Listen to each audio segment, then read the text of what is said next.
Bismillahirrahmanirrahim. Assalamualaikum warahmatullahi wabarakatuh. Alhamdulillahirabbil alamin wassalatu wassalamu ala asrafil anbiya'i wal mursalin wa ala alihi wa sahbihi ajmain, amma ba'd. Bapak Ibu jamaah Masjid Sulaiman rahimakumullah, puja dan puji syukur tidak bosan-bosannya senantiasa kita panjatkan kehadirat Allah Subhanahu wa taala yang telah melimpahkan nikmat dan rahmatnya kepada kita, dan nikmat rahmat yang paling besar adalah nikmat iman dan nikmat Islam yang insya Allah senantiasa ada pada diri kita hingga kita bertemu dengan wajah Allah Subhanahu wa taala.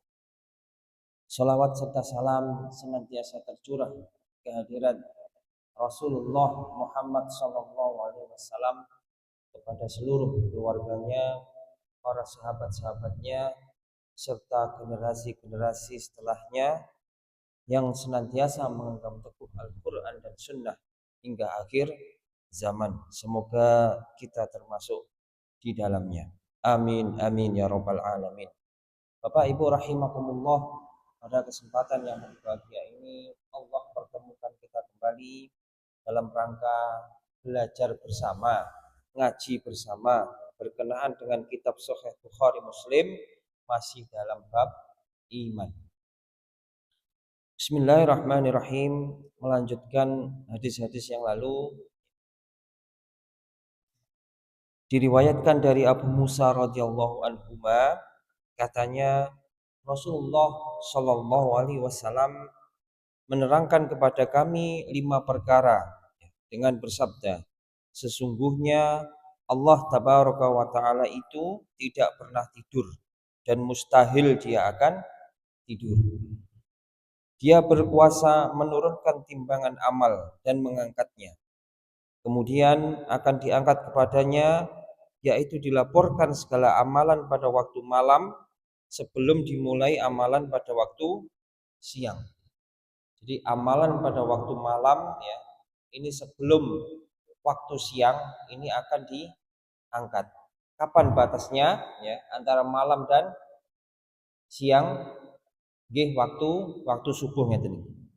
Jadi waktu subuh ngeten iki ya, amalan-amalan itu akan diangkat. Makanya barang siapa sholat subuh secara berjamaah di masjid, maka itu disaksikan oleh malaikat-malaikat Allah yang banyak.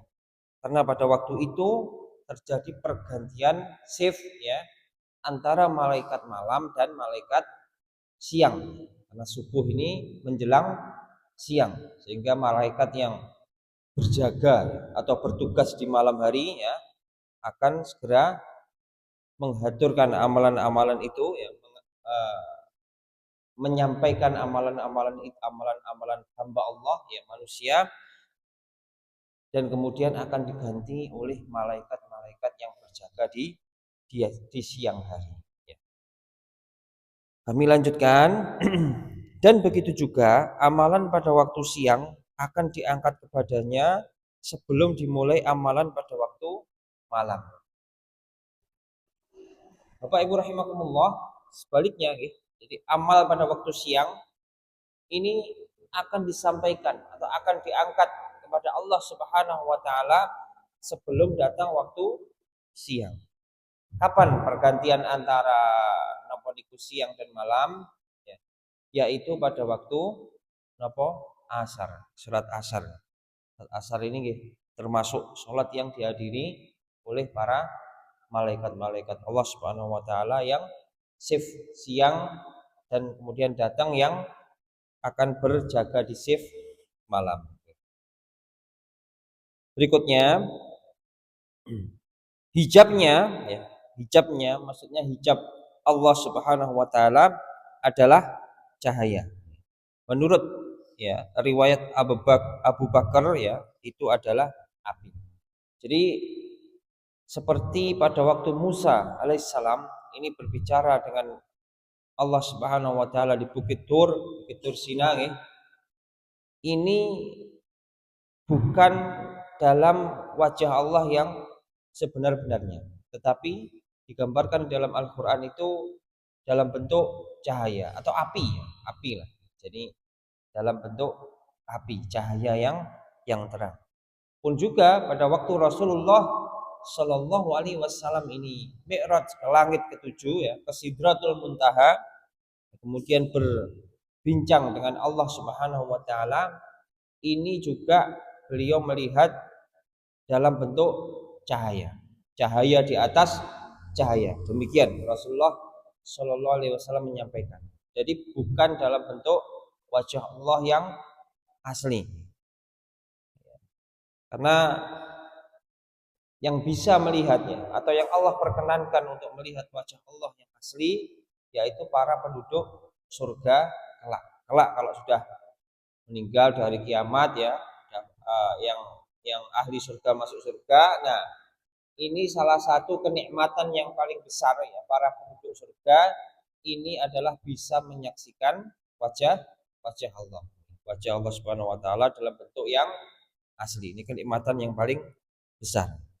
Andai kata dia menyingkapkannya, maksudnya andai kata Allah Subhanahu wa taala ini menunjukkan atau memperlihatkan wujud yang aslinya, wajah Allah yang aslinya, sudah tentu keagungan zatnya akan membakar makhluk yang dipandang olehnya.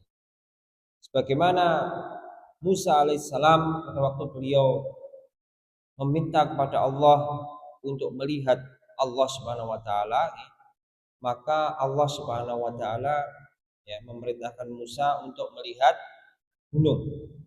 Kalau gunung itu, ya, tidak hancur pada saat Allah, ya, menampakkan wujudnya, wajahnya, maka Musa dapat melihat Allah Subhanahu wa taala. Tapi bahkan gunung pun tidak mampu. Gunung yang begitu megah, gunung yang begitu kokoh berdiri, ya, berdiri tegak di muka bumi, hancur pada saat, ya, Allah Subhanahu wa taala memperlihatkan wujudnya. Maka Musa pun juga pingsan.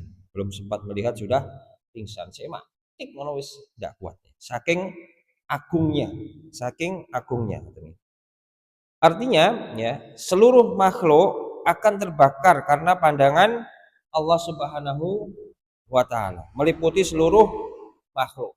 Bapak Ibu rahimakumullah. Jadi kalau kita lihat di film-film itu, seperti film yang digambarkan kejadian pada zaman Yunani, ya, atau lebih, kalau lebih kita kenal dengan dewa napa niku Zeus, yang matanya merah, ya, kalau melihat orang sing didelok kuwi kobong. Jadi bisa jadi sifat-sifat Allah Subhanahu wa taala ini juga sudah disampaikan kepada bangsa itu, tapi diselewengkan,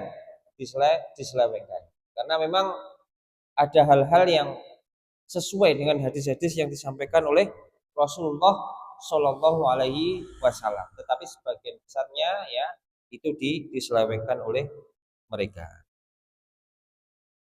Berikutnya diriwayatkan dari Abu Musa radhiyallahu anhu, katanya Nabi Shallallahu Alaihi Wasallam telah bersabda, terdapat dua buah surga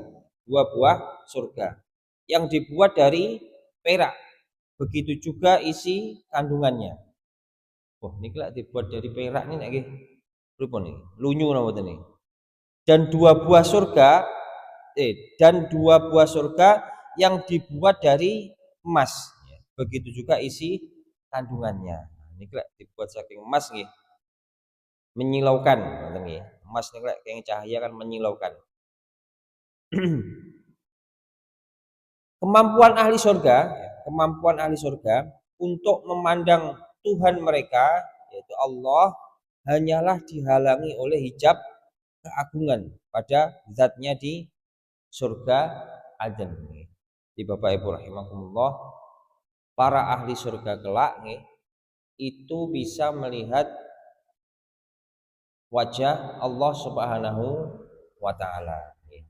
Yang dimaksud di sini bahwasanya hijabnya itu keagungan, Ya, keagungan Allah itu, ya Allah itu bisa melihat Allah Subhanahu wa taala. Dan itu memang nikmat para penduduk surga yang paling tinggi, yaitu bisa bertemu dengan Allah Subhanahu wa taala. Sebagaimana kalau di zaman Nabi Yusuf alaihissalam nggih, para wanita-wanita orang-orang kaya, wanita-wanita dari golongan orang-orang kaya ini melihat ketampanan Nabi Yusuf yang begitu tampan ya, bentuk tubuhnya begitu indah sempurna ya, itu mereka sampai menyayat dirinya sendiri tidak kosong. Saking indahnya yang ia lihat, saking tampannya yang ia lihat, menyayat tubuhnya sendiri dengan pisau sampai berdarah, sampai terluka itu tidak kroso. Padahal niku masih yang dilihat masih makhluk. Bagaimana kalau sang pencipta? Tentunya jauh lebih indah daripada itu. Dan itulah kenikmatan yang sesungguhnya, yaitu bertemu dengan wajah Allah Subhanahu wa taala. Sehingga napa? Lek wis delok sing maha indah ngoten nggih, niku selali kabeh wis. Sebagaimana kalau para wanita pada zaman Nabi Yusuf itu melihat Nabi Yusuf yang indah itu selali kabeh nggih, bahkan sampai melukai tubuhnya saja dia tidak terasa, lupa ya. Itulah gambarannya, bahkan jauh lebih daripada itu apabila kita nanti insya Allah bertemu dengan wajah Allah Subhanahu wa taala. Wis pokoknya indah banget, maha maha indah, maha sempurna. Berikutnya ya hadisnya panjang, insya Allah nanti kalau tidak selesai kita potong dua pertemuan.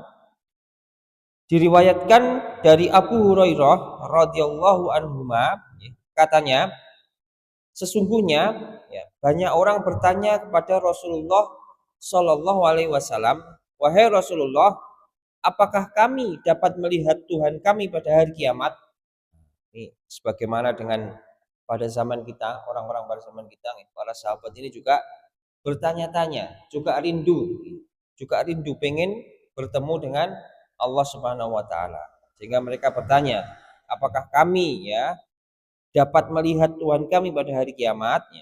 Lalu Rasulullah Shallallahu alaihi wasallam menjawab dengan bersabda, apakah berbahaya jika kamu melihat bulan pada malam purnama? Mereka pun menjawab, tidak wahai Rasulullah. Nabi bertanya lagi kepada mereka, apakah berbahaya jika kamu melihat matahari yang tidak dilindungi awan? Mereka menjawab, tidak wahai Rasulullah. Kemudian Nabi bersabda, begitulah juga kamu akan melihatnya. Allah tabaraka wa ta'ala akan menghimpun seluruh manusia pada hari kiamat dan berkata kepada mereka, barang siapa yang menyembah sesuatu benda, maka ikutilah benda tersebut. Jadi pada hari kiamat nanti Allah Subhanahu wa taala akan menghimpun seluruh makhluk yang ada di alam semesta ini ya. Sehingga satu persatu itu akan dihisab. Medeni. Kami lanjutkan. Bagi orang yang menyembah matahari, mereka akan mengikuti matahari tersebut. Jika yang disembah niku intinya kalau yang disembah itu bukan Allah, maka yang diikuti ya apa yang disembah itu, apa yang diyakini itu, ngoten nggih. Tapi kalau yang disembah itu Allah, maka akan mengikuti Allah Subhanahu wa taala. Kelak akan bisa berjumpa dengan wajah Allah Subhanahu wa taala. Bagi orang yang menyembah bulan, maka mereka akan mengikuti bulan tersebut. Manakala orang yang menyembah tauhid, ya, tauhid itu intinya selain Allah, entah itu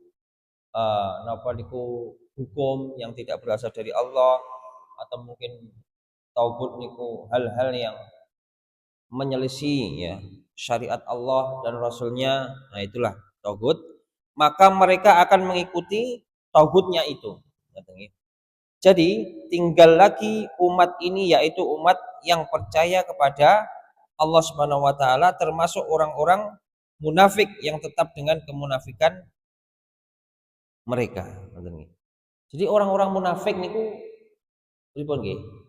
Jadi percaya dengan keberadaan Allah Subhanahu wa taala. Yakin bahwasanya Allah itu ada, itu orang-orang munafik. Tapi apa yang terjadi? Mereka ini setengah-setengah atau tidak membela Islam di belakang. Jadi lek nang ngarepe wong akeh, nang ngarepe wong Islam ngoten nggih. Niku nggih. Wah, ketoke membela Islam, ketoke menegakkan syariat. Tapi di belakang itu malah memusuhi, menggerogoti, ngoten nggih. Jadi ini justru musuh Islam yang paling berbahaya. Di depan ketoke bolo, tapi nang mburi ternyata musuh. Ini orang-orang munafik ini. Di zaman Rasulullah pun juga sudah ada. Lalu Allah Subhanahu wa taala mendatangi mereka dengan bukan gambarannya yang sebenarnya. Jadi Allah Subhanahu wa taala mendatangi ya orang-orang ya di mahsyar itu dengan napa nggih? Ya dengan wujud yang lain lah gitu bahasanya. Di mana gambaran tersebut mereka kenali ya dan berfirman. Allah Subhanahu wa taala berfirman kepada mereka, "Akulah Tuhanmu." Ya. Mereka berkata, "Kami berlindung kepada Allah ya dari engkau," yaitu gambaran tersebut. Jadi orang-orang Islam itu yang didatangi, orang-orang mukmin yang didatangi Allah dengan gambaran atau wujud yang tidak sebenarnya, walalam bisawab nih wujudnya pripun ya. Ini mengenali, wow, udu iki ngoten nggih. Beginilah pendirian kami sehingga Tuhan kami benar-benar datang kepada kami karena kami mengenalinya.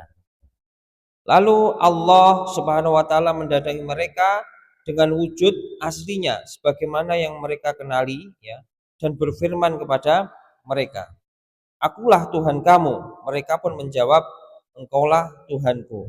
Mereka pun mengikutinya.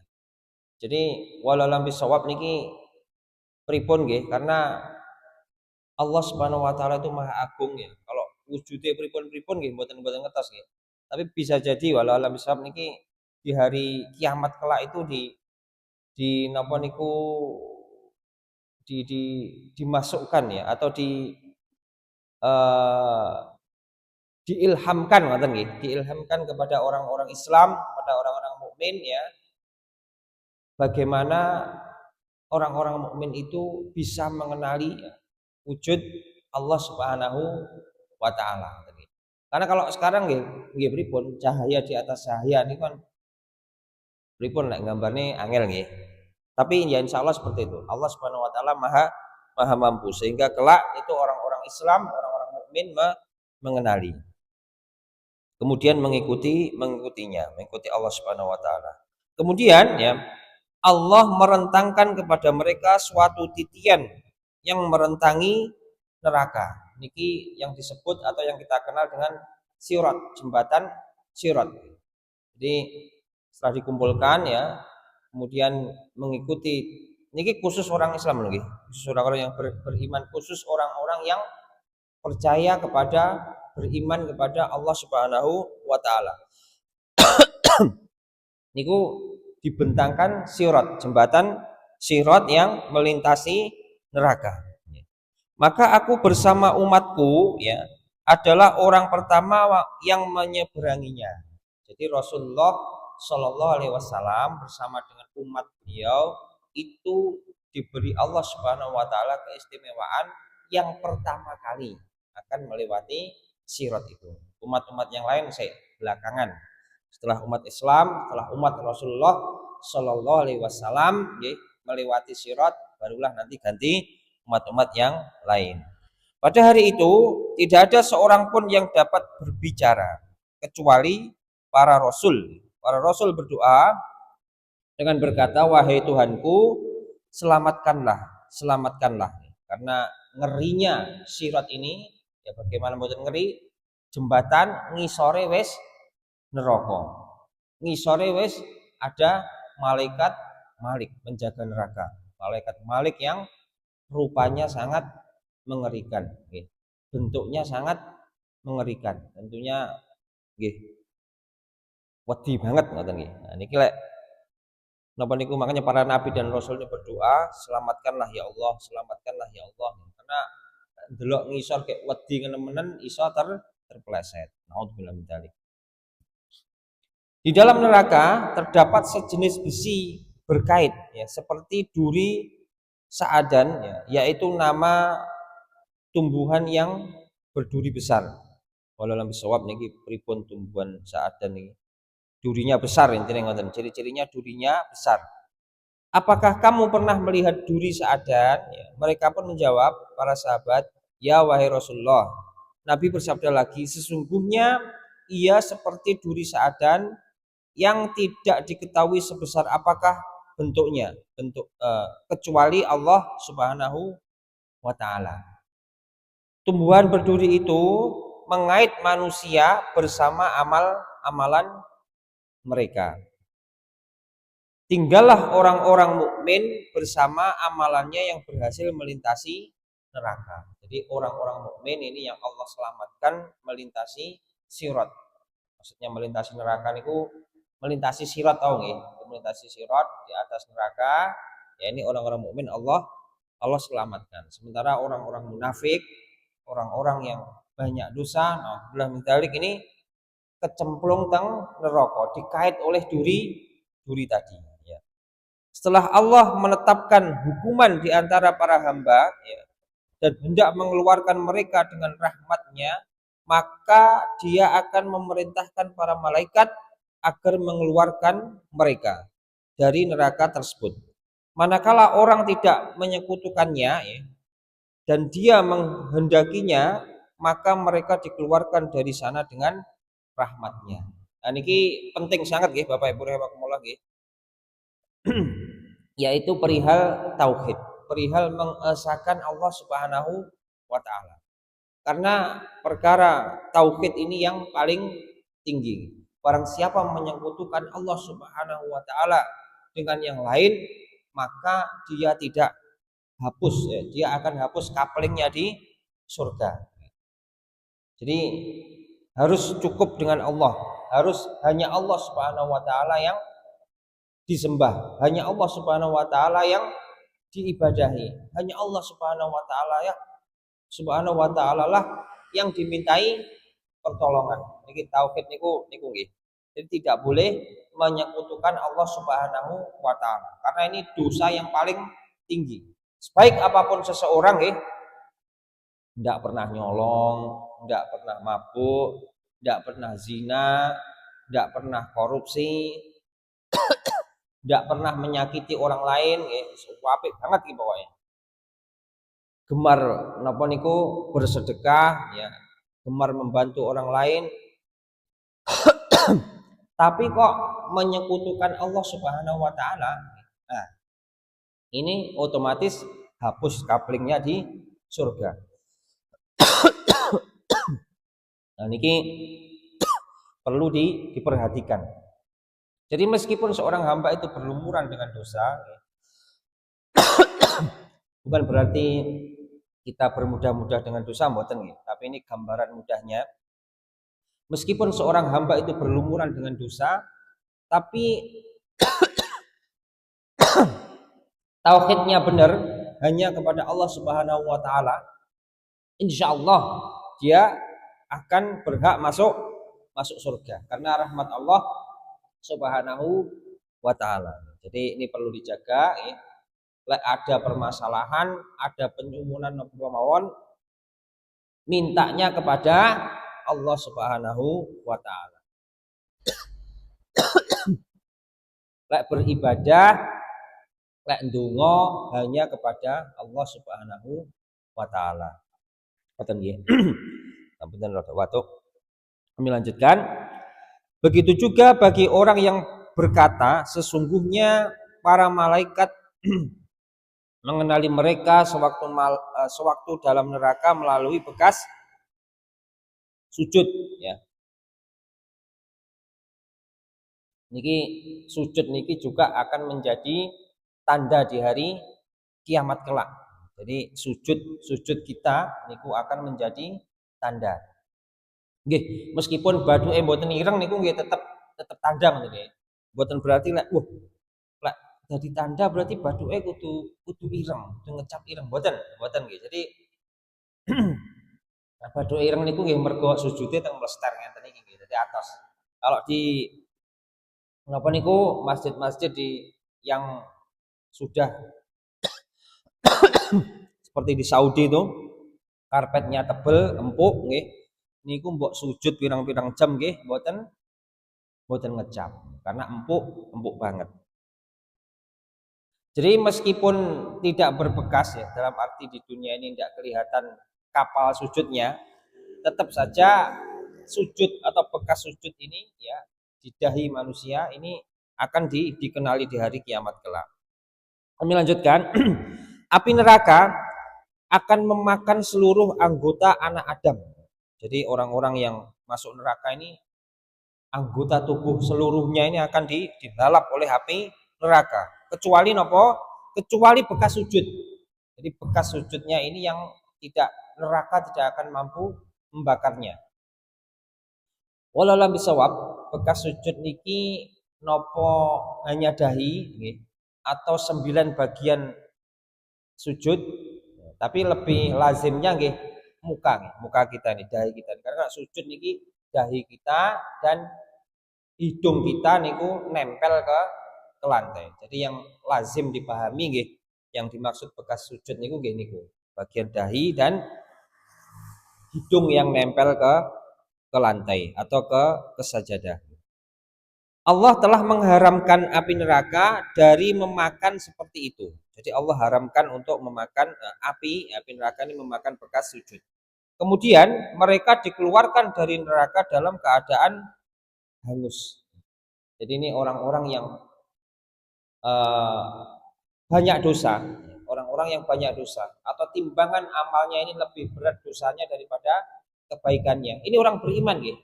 Orang beriman yang tidak menyekutukan Allah gitu, tapi dosanya akeh gitu. Dosanya akeh. Ini dimasukkan neraka dulu sampai gosong, sampai hangus gitu. Sampai hangus suwi walau lebih suwab suwine ndak roh karena sedino satu hari di akhirat itu sama dengan 1000 tahun di dunia, sawi banget. Kemudian setelah disiksa di neraka, mereka itu akan dikeluarkan, yaitu tadi dalam keadaan hangus, dalam keadaan gosong. Tapi itu semua karena rahmat Allah.